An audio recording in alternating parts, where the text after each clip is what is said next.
Good morning, faithful listeners.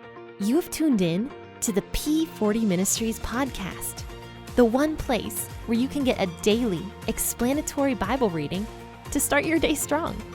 This is your host, Jen, bringing you a brand new episode out of Matthew.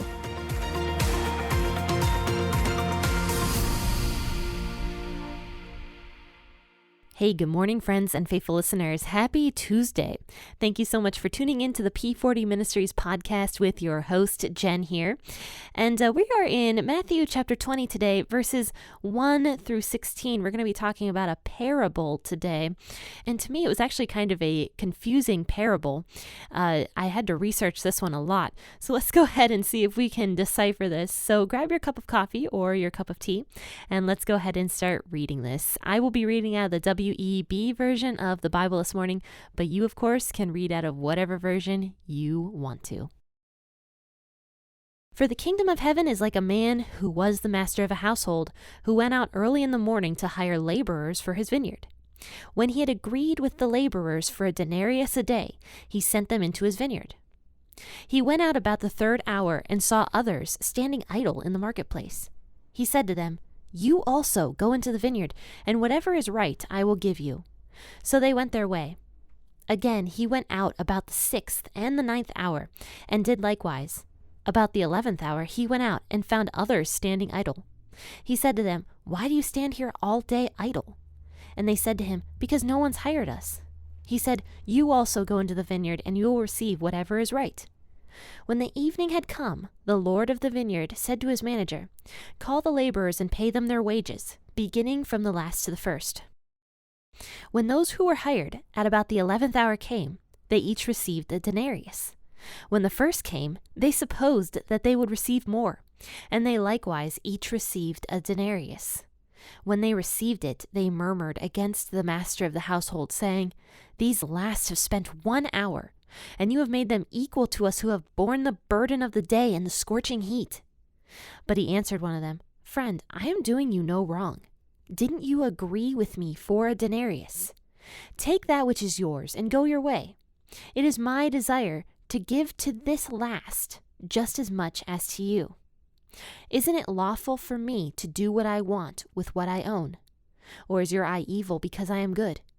So the last will be first, and the first last. For many are called, but few are chosen." You might recognize verse 16 as being very similar to the last verse of Matthew chapter 19. It's very similar. It says, "So the last will be first and the first will be last." It's a very similar verse. So Jesus is kind of segueing the end of Matthew 19 into this entire chapter. In fact, this entire chapter, Matthew chapter 20, is all about greed and pride. I would say that this chapter in general is about pride. And Jesus speaking out against that pride, wanting to make yourself first above other people. So in verse 1, Jesus starts talking about a parable again, and he relates these parables very well to the modern day which Jesus lived in, because a denarius was a day's wage at that time. And during the time when the grapes were ready to be harvested, a vineyard lord would be going out and searching for as many workers as he could possibly find, because the grapes would start to go bad. And if the rains came, it would be very, very terrible for the grapes. So the Lord of the vineyard would go out and try to find tons and tons of workers. So Jesus was able to relate these parables very well to his modern day. And so he is talking about this man who was a master of a household. He went out early in the morning, so probably around 6 a.m., so early in the morning, to hire some laborers for his vineyard. And so he finds some laborers, and he agrees to give them a denarius, which was the typical day's wage in Jesus' day. And he sends them out into the vineyard. So later on, he goes back out to the marketplace, and this was about the third hour. So this would have been around 9 a.m. So 3 hours later, he goes out and finds some more people just standing around in the marketplace. And this was also a very common practice. Day laborers that had no solid job would often go out into the marketplace and stand around with their tools, waiting for someone like this Lord of the vineyard to go and hire them. So this was a very typical thing that people would do if they didn't have a steady job. So this Lord of the vineyard, or I should say the master of the vineyard, he goes out and he finds these people standing around. He says, don't stand around idle. I have a ton of work for you in my vineyard. So go to the vineyard. And he says, I will pay you whatever is right. So he doesn't say he's going to pay them a denarius. He just says, I will pay you whatever is right. And so they go their way. And then again, he goes out about the 6th hour and the 9th hour. So this would have been around noon and 3 o'clock. And he does the same exact thing. He finds these people waiting around, trying to find a job for the day. And he says, go to my vineyard. I have tons of work for you. I need to get these grapes harvested before the rain comes. This is important work. You can go and I will pay you whatever is right at the end of the day. And so they go and they do their work.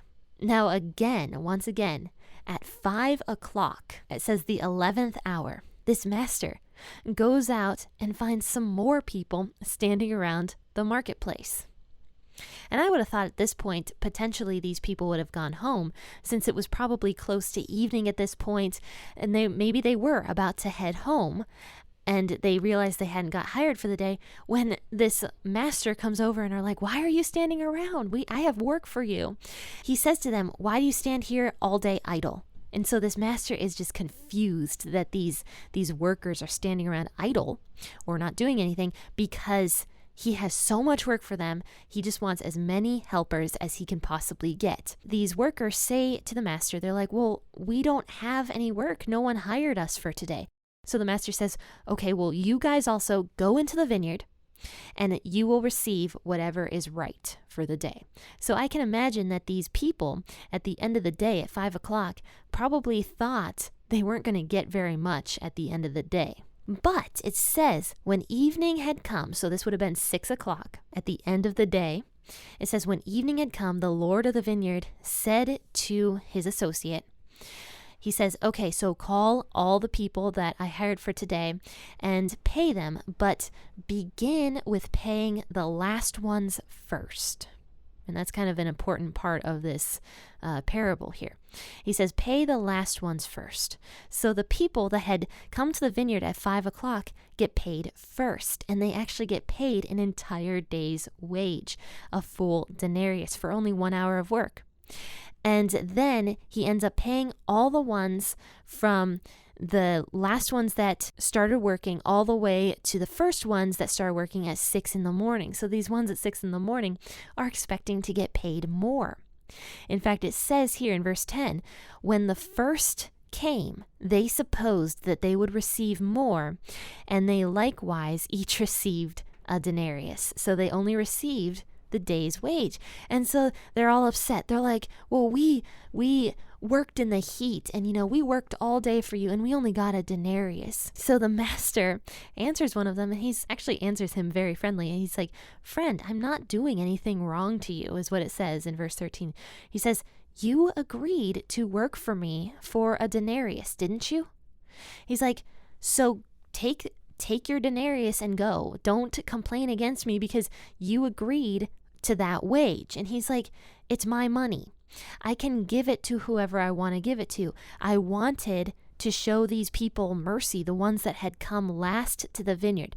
I wanted to show them mercy and give them a full day's wage because they hadn't been working. And he says, isn't it lawful for me to do what I want with what I own? And he says, or are you jealous? Are you jealous because I'm being good to other people? So Jesus concludes this parable by saying, the last will be first and the first will be last, for many are called, but few are chosen. But I want you guys to notice something in verse 15. It says, the master says to the people who were complaining against him, he says, are you being jealous because I am being good? And I think that's the entire point of this parable. I think a lot of times we tend to see other people's achievements here on earth and become jealous of them because of what they have. And I'm extremely guilty of this. I used to be on Instagram And I would scroll through and I'd see everybody's beautiful homes and all these things that they're accomplishing and their adorable kids and everything. And I would be jealous. I would say, why don't I have that stuff? Why am I the one? God, like, it's just funny because as I'm reading this now and really processing what this means, I can really understand this parable now in my own life, because I was those people who were working for 12 hours a day and becoming upset with God because I didn't get more.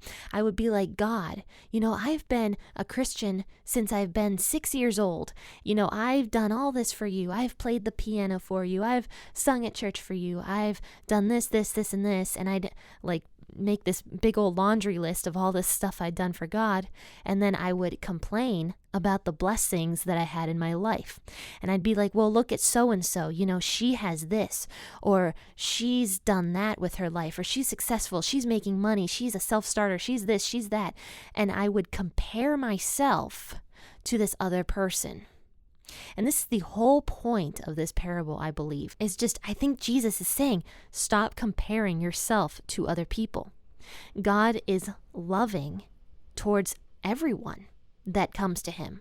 It doesn't matter what walk of life they're in. If they have a genuine heart and they come to him, God is going to be merciful to them. He's going to love them, and he's going to give them blessings. So we shouldn't look at other people's lives and say, well, they have more, they have this, they have that.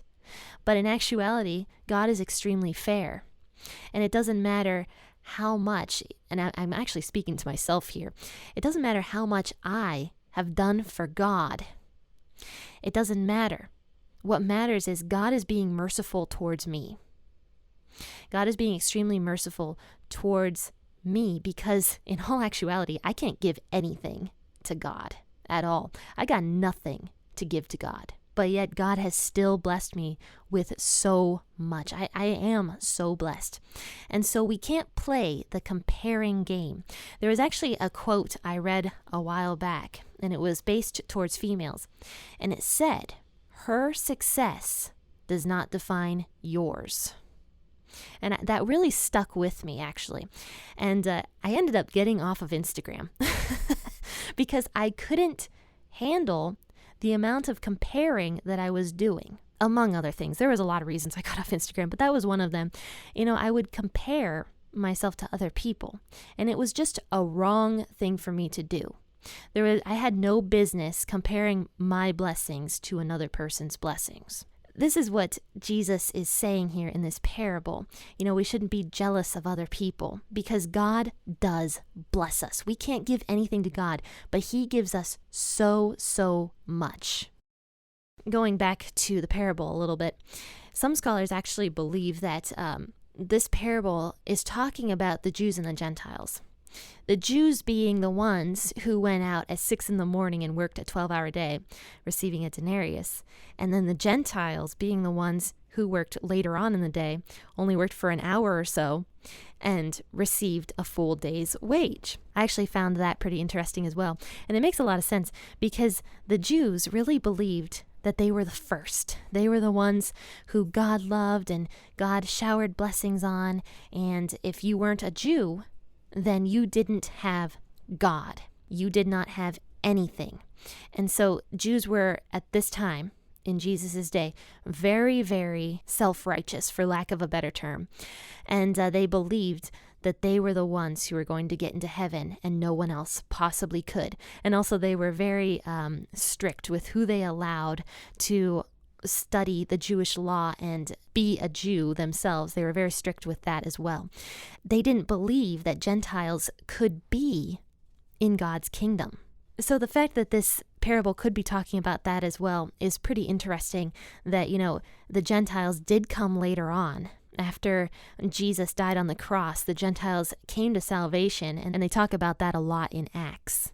And so this could also be referring to that. This parable could be referring to the Jews and the Gentiles, where the Gentiles, even though they came later on, they still got the same rewards as the Jews did. And also, there was one other thing I noticed about this when I was researching it. Some other guy commented that this could just mean the people who came to faith later on in their lives. which is a pretty simplistic way of looking at this. The people who have been Christians since they've been little kids are going to get the same rewards when they get to heaven as the person who was older and came to faith when they were older. They're going to get all the same rewards because they're all followers of Jesus Christ. So one way or the other, whether this is talking about Jews or Gentiles, or how long you've been in the faith, or even just jealousy and comparing yourselves to other people, it all applies. It's all about how God gives grace to everyone who comes to faith, and he showers blessings on people. He is never unfair, but he does give very generously. So that is kind of the gist of this entire parable here. And we'll kind of segue this into the next portion here on Thursday. So join me on Thursday at 6 a.m. to talk about the rest of this chapter. We might end up breaking it up a little bit. I don't think we will, though, because it's not the longest chapter, but we will be talking about the rest of this on Thursday. So join me then at 6 a.m. and join me tomorrow for another episode out of Genesis. We will be still discussing more of Joseph's story in Genesis. And friends, if you haven't gotten the Alive devotionals yet, I definitely recommend it. They're not for everybody. They are definitely for people who enjoy coloring, enjoy sitting down, relaxing with a devotional and some coloring pencils, or for parents that have young children. So they're definitely for those types of people who enjoy that kind of experience, but you can get those on Amazon Prime. And those are the Alive coloring devotionals, and there is one for adults and there's also one for children's. They are meant to go together, but they can be done separately. So the adult one can be done by just an adult, the children's one can be done just by a little kid, or they can be done together for a parent-child discipleship experience. The parent disciples the child with the coloring devotionals. They read the devotionals themselves and they teach it to their children. So they are discipling their children. And these are two books that I actually designed, illustrated, and authored myself. So these were a big deal for me to actually get these done, because these are the first books I've ever published, and I also self-published them. So definitely take a look at those, and I will definitely drop a link to those in the bio of this podcast episode. But friends, thank you so much for tuning in this morning. Have a wonderful rest of your day. Happy listening, and God bless.